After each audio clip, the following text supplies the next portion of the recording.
I'm Lindsay King-Miller, and this is Finlandia Fridays.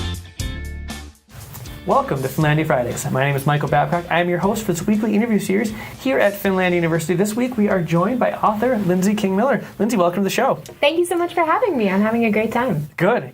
You've been on campus for quite a while now doing some really fun things, so let's talk about that. She is our author for Campus Read 2018. Campus Read is about broadening perspectives through group reading and discussion of an author and one of their books. This year we chose Lindsay King-Miller and her book, Ask a Queer Chick. So, Lindsay, talk about yourself. Where are you from? What's something like as an author? And talk about your book. I'm from Denver. I have been writing since 2011. I've been writing an advice column for LGBTQ people and our allies and supporters. It's also called Ask a Queer Chick. My book, Ask a Queer Chick, A Guide to Sex, Love, and Life for Girls Who Dig Girls, is the full title. There's an Oxford comma in there. That's important to me. My book grew from the advice column. It's sort of a compilation of, it's not actually a collection of columns, but it's the sort of extended answers to the questions that, as I've been writing advice, I get asked the most often. So that came out in 2016 from Plume, and I do still write the advice column. It started at The Hairpin, and now it's being published by Rewire News. Excellent. You've been on campus for a couple days. You've gotten to visit the UP. Is this your first visit up here? It is. I've spent time. I've got family in the Detroit, Ann Arbor, Ypsi area, but I've never been in the UP before this. So what do you think so far? I love it. It's so beautiful. The weather is kind of crazy. It changes from sunny to snowing even faster than it does in Denver. So that's been kind of exciting, but wow, you all have a lot of trees up here and they're beautiful. They're all like red and orange right now, and it's amazing. They've got me staying in a condo that's the river is like my back porch. It's so beautiful. I'm completely into it. Excellent. And more importantly, been on campus. You've been visiting all kinds of classrooms now. What's it been like to get to know the student body and the faculty and staff here? It's been so fun. Everyone has been incredibly welcoming. People have been asking me great questions that make me feel like they've actually read my writing, which is so special and unique and amazing. I've gotten to attend a couple of art classes. I participated in a drawing exercise. I can't draw, so that was totally unexpected and really fun. And I also got to speak to a nursing class today about one of my favorite topics to write about, which is healthcare, and particularly pregnancy and birth care for LGBTQ people. And they had some great questions. They were very interested in what they could do to provide better care to queer couples and families, and to kind of address the health disparities that LGBTQ people face. And that was so heartening and encouraging to be part of that conversation. Let's stick with that. You talked about this at your presentation on Monday night. Talk a little bit about what your story is on that front. Well, so my partner gave birth to our daughter. My partner is a genderqueer person. He doesn't identify in a binary way as either a man or a woman. He was designated female at birth.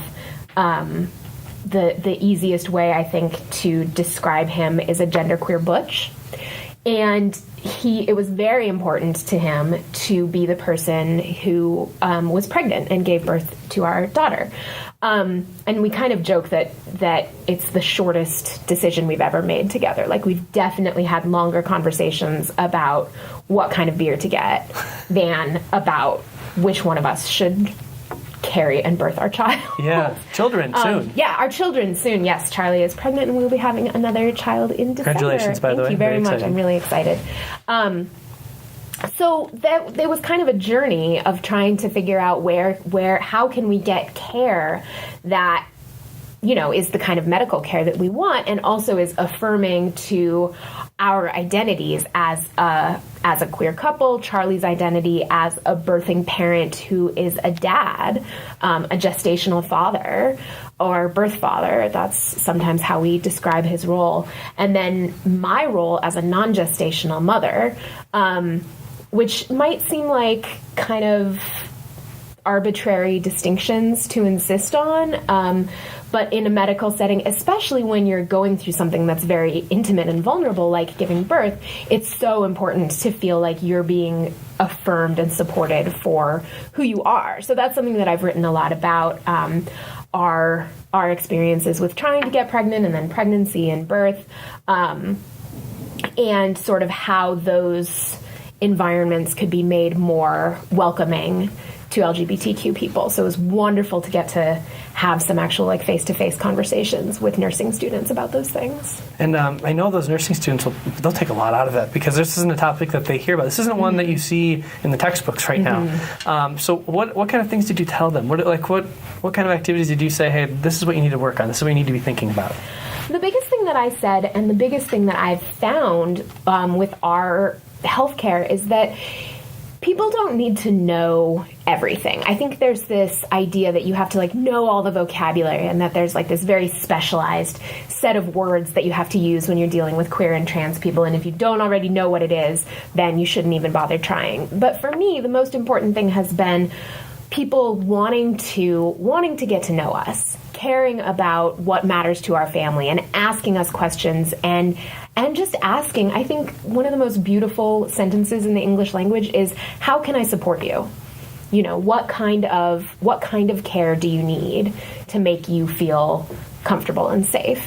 And the best healthcare providers are midwife, who attended my daughter's birth and will be attending our second-born's birth in a couple of months here.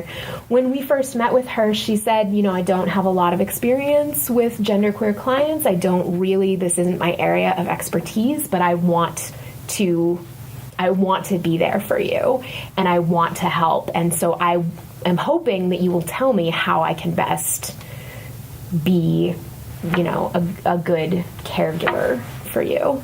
And she was just open, and she wanted to learn. What I like about that is you simplified it. Yeah. You know, it's not this big complicated thing. You know, one of the things that, as a writer myself, doing all the stories we do here, the pronoun discussion gets complicated at times. Yeah. But yesterday somebody asked you that. Well, how do you grapple with all these things? And your answer was really simple. Just ask. Yeah. Just this. You know, nobody has all the right answers. Let's just talk about it. And I think that people need to realize that these issues they just need to be talked about, and be open and honest about these things. And everything will work out pretty well. Yeah. That was one of the many questions you got on Monday night. Yes. Talk a little bit about that, the day as a whole, what it was like to talk in front of this audience. Oh, Monday night was great. I read a little bit from my book, and then I read a bit from an essay that was published in Catapult magazine, and then we opened the floor for questions. I was thinking that it might be fun to do kind of a live Ask a Queer Chick, and let people write. So people wrote their questions down on slips of paper and put them in a little coffee can, and I pulled them out and answered them on stage, and I got some great questions. People were asking, somebody asked a really thoughtful question about how to engage with a religious community as an LGBTQ person, and what do you do if the religion that you were raised in doesn't feel safe for your identity. So that was kind of an interesting question to discuss. People did ask about pronouns. What's the best way to ask what somebody's pronouns are? Somebody asked, how do you tell if a girl is into you? Which, I don't actually have like a gay crystal ball. I can't actually probably tell you whether a girl is into you unless you are Samira Wiley and I am me, and in that case I am. But other than that, I'm not the expert. Right. One of the parts we talked about a little bit before that we got live here is what happened at the end of the show, though. Talk a little bit about that. Oh, that was so wonderful. So after I had finished speaking, a student actually got up on stage, and they were clearly pretty nervous and had a little bit of difficulty getting the words out, but they said, if anyone here is interested in starting an LGBTQ student group here at Finlandia, stick around and let's talk about it after the reading. And I think probably half a dozen students met up and started talking about it, and a couple of faculty members also, and between them, in about, I want to say 20 minutes, they put together a little proposal for a student group, and I think they're going to be submitting it to the student senate. And I mean, it immediately had momentum, and so not that really I contributed anything to that process except for just being a reason that a bunch of LGBT students might have been in a room together to start having that conversation.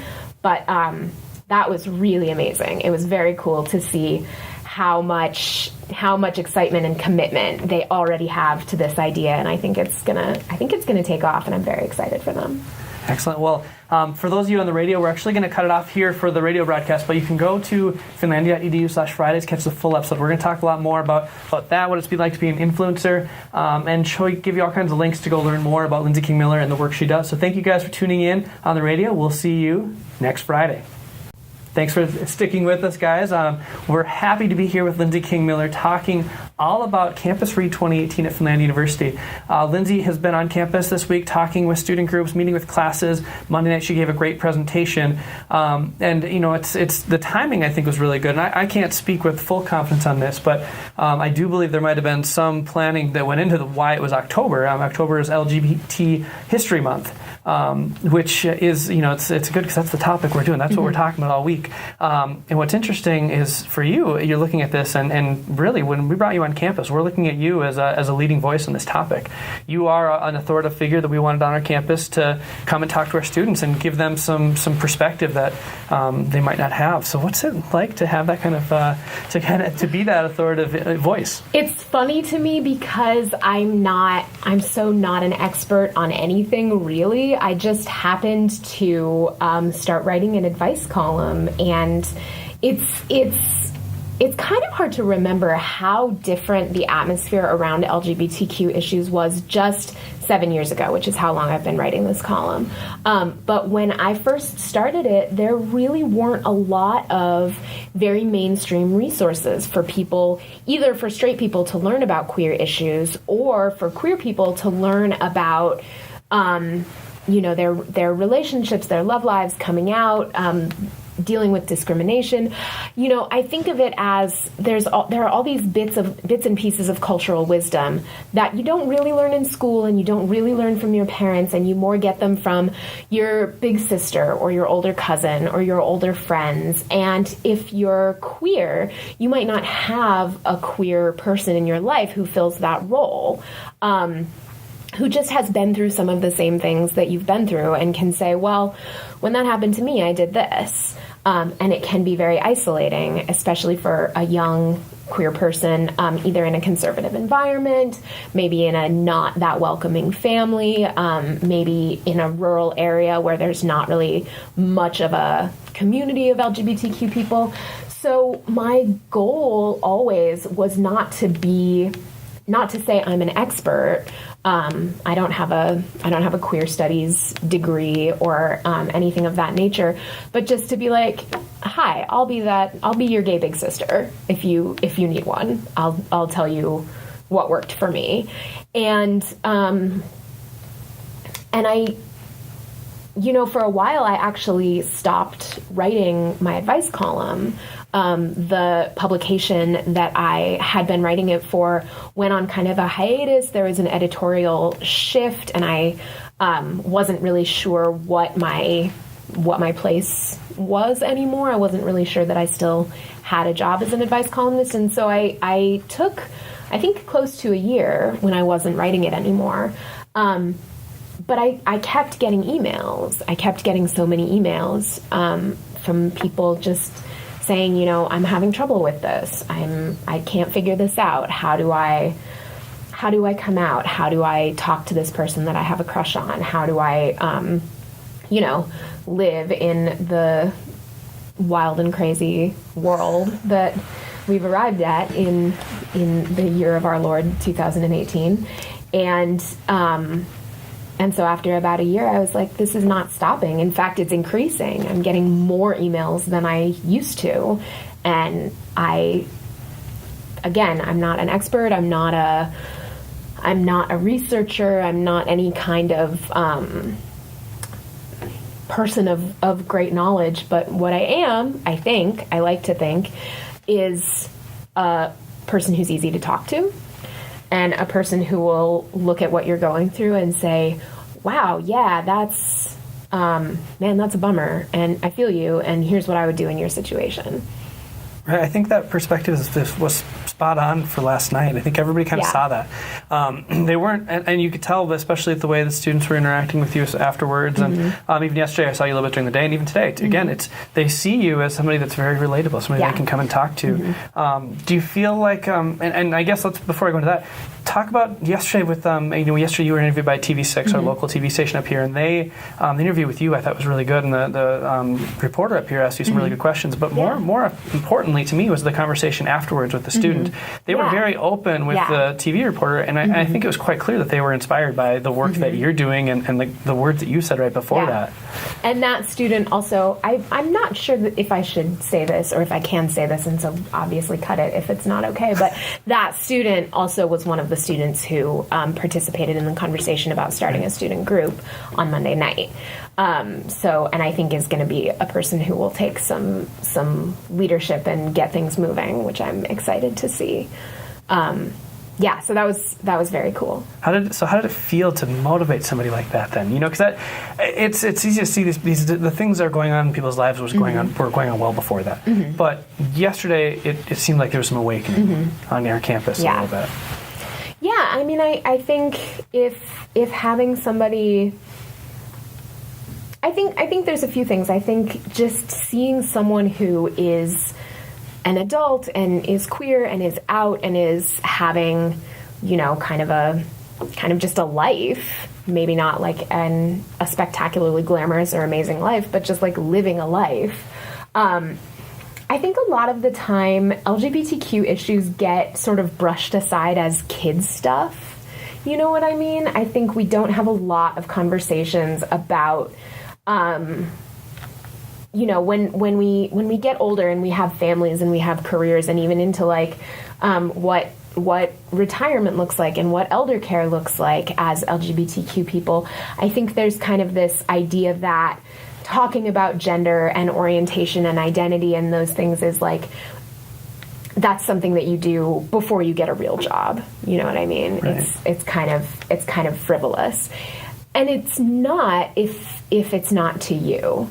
If that is your experience and the lens through which you see the world, it's not frivolous. It's incredibly important. But it can feel difficult to broach, I think, those topics in a broader way because it can be scary. You can fear being dismissed.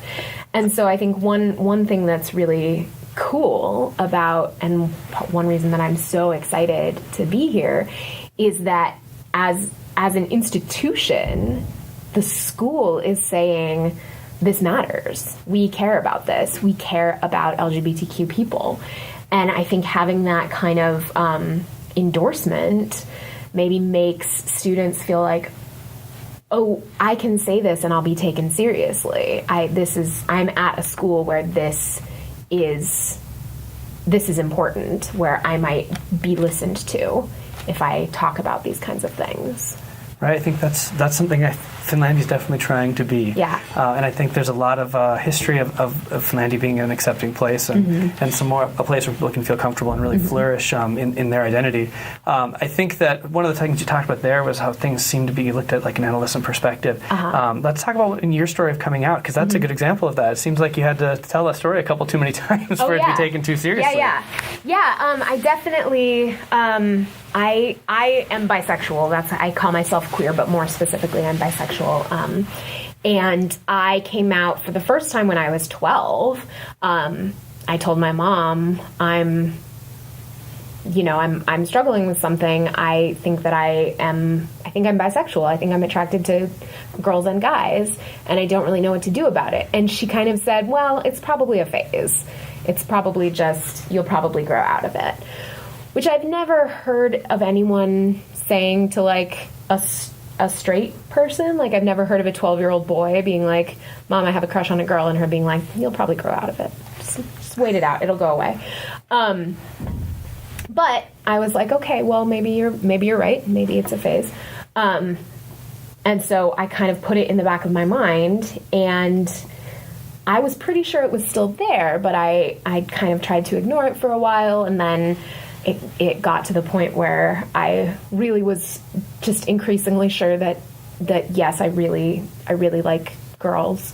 And I mean, I'm sure this isn't true of everyone, but certainly for me in high school, it was not ambiguous to me that I was attracted to girls. Like I didn't not spend a lot of time thinking about people that I was attracted to. Right. So this wasn't just like, it wasn't just like an inkling. Right. So I came out to my mom again when I was 17. And she kind of said, and at that time I was in my school's gay straight alliance. And I had, a lot of friends who were gay or bi or trans. And my mom was kind of like, well, maybe this is just you trying to fit in. Maybe it's just because you have so many gay friends, and how can you really know at your age anyway? And I was like, yeah, all right, cool. And then the final time that I came out to her, I was it was the summer after I graduated from college, and I was dating somebody. My mom came to visit me, and she said, so what's new with you? Are you going on any dates? And I said, yeah, actually I've been out with this girl, Sarah, a few times. And she was like, okay. And then we really talked about it. Right. And then we had the conversation. And it was great. It was not an unpleasant conversation at all. My mom was very supportive and very affirming, and she expressed like concern that my life would be hard and that I would face dangers that straight people don't have to face, which are valid concerns. But she was definitely not, she didn't tell me not to be this way. It was just that for a long time, I think she wasn't ready to accept that I knew who I was. I think we have this narrative of experimentation around young people and gender and sexuality, that when they deviate from what we expect, we assume that they're just playing a game, they're just trying something out. It's just a phase. And while certainly young people do a lot of experimentation with their identities and their lives, and it's probably a good thing that I don't wear red leather pants anymore. That was a phase that I'm glad I grew out of. But I did know who I was attracted to and who I wanted to, who I wanted to be with and who eventually I would love from that young age. I think that we doubt young people's self-awareness much more than we should. Young people know themselves much better than we give them credit for. Excellent. I think that this perspective, this open and honest, this not complicated background is what makes your writing so engaging for people. It certainly was yesterday during your Monday during your presentation. That's what made it engaging to that group of people. And I think with that, I want to kind of switch a completely different gear. Let's talk about a career. You're a writer as a career, and it's interesting because you didn't necessarily train for this, but instead you kind of took a chance. So talk a little bit about how you got started as a writer. Well, I have written poetry for most of my life, actually, and I went to the Denver School of the Arts for middle and high school, studied creative writing there. I went to the University of Arizona for creative writing, and all of this time I was focused on poetry. That was my medium. I did poetry slams. I actually co-founded the Tucson Poetry Slam, which ran for about 10 years. And this was very much what I was going to do with my life. I was gonna write poems. And then I went, and God, I even went to grad school for it. I was like, I haven't done enough poetry so far. So I took a year off after I finished college, but then I applied to grad school, and I went to get my MFA, my Master of Fine Arts, in poetry. And if I'm blushing, like I'm still kind of embarrassed about that decision, which is the worst financial decision I've ever made, and which I regret every month to the tune of several $100s. But in grad school, I started reading this website that had recently been launched. It was called The Hairpin, and it was kind of a cool, weird, quirky, literary, personal essays by women, strange humor, kind of an odd mishmash of things that was exactly suited to my interests. And one thing that they had was a bunch of advice columns. They had a couple of different dating advice columns, one by a woman, one by a man. They had a fitness advice column. They had a cleaning advice column, which was actually an astonishingly huge hit. And that woman has gone on to have a thriving career as a cleaning advice columnist. Wow. She's Jolie Kerr. She's phenomenal, and she's a dear friend. And I Google her advice whenever I spill something. But anyway, what they didn't have at the time was anything queer focused. And so I just emailed the editor, and I had never had any writing at this point. I had never had any writing published besides poetry, but her email was right there in the masthead, and I just reached out and said, "Hey, have you ever considered having a queer advice column? You know, where like straight people could write and say, hey, what's the deal with such and such, or you know, why do gay women love Doc Martens so much, or whatever, but also where queer people could write in and be like, how do I know if this girl likes me, or how do I come out at work? Would you be interested in that? And if so, would you be interested in having me write it?" And she got back to me almost immediately. I think it was later that night I heard back from her, and she said, "This sounds great. We've been wanting to do more queer-focused stuff." I think she sent me some fake questions. She like made up a couple of advice questions and sent them to me and said, "Write me a sample column and we'll do it." And it just, people had tons of questions, you know? I started hearing from people immediately, and my advice inbox filled up, and it was great. And from there, I started writing more regularly for that site, and then kind of learned a little more about pitching and freelance writing and how to work with editors, and began to expand beyond that. And now I do the advice column. That's still my wheelhouse, but I write some personal essays. I do a little bit of journalism. I've actually just started in the last year or so getting serious about writing fiction, and it all is because one day in 2011 I didn't feel like doing my grad school homework. And what I love about the story, though, is that there's everybody's got these ideas and things they want to do, and they're just like, take a chance. Go out there and see what you can find out. It doesn't matter what your profession is, what your interests are. Just go take a chance, because you never know what it'll turn into. And go and stay on this career path a little bit. I've since we found out you're a Campus Read author, I've been following you on Twitter. Extremely active, extremely involved in a lot of different communities on there. Talk a little about what it's like to be a professional and an influencer on Twitter. Am I an influencer? Are we saying that? Absolutely. I see the interactions you get, and there's a lot of people that you can tell are kind of, leaning on your words and depending on what you have to say. So it's interesting to see that tool used professionally like that. It's kind of funny that you say that, because I don't really think of myself as being compared to like people who are big on Twitter, right. I'm kind of middle of the road. And I have always said that my dream is to be famous among queer people, but for straight people to never have heard of me. And I genuinely think that's about the level that I've achieved. Like a lot of queer people know who I am, and occasionally people like send me ARCs of their books and ask me for blurbs and stuff, which is really cool. Please send me, if you're a queer person writing a book, send me a free copy of it. That makes me so happy. But I'm not like famous. I'm not famous in the way of like being a woman on the internet is really scary if you're a certain level of famous, and I am not at that level. And I frankly am pretty grateful for it. I have some friends who are higher profile writers than I am, and who get ridiculous amounts of I can't say that word.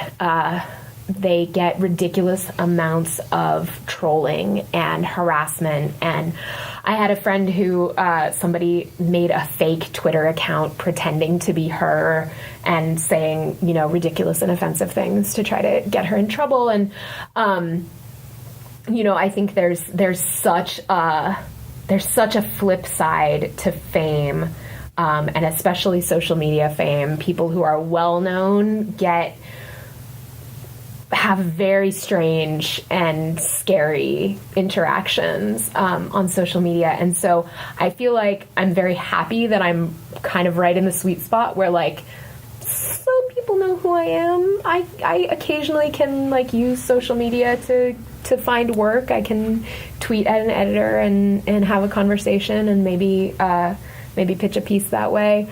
But I'm not at the level where, you know, I have to go into hiding and Well, what kind of advice would you give to students who are, you know, obviously further back on their Twitter? They're, you know, they're on there and they're active and they're getting involved in these communities. What kind of advice would you have for those students?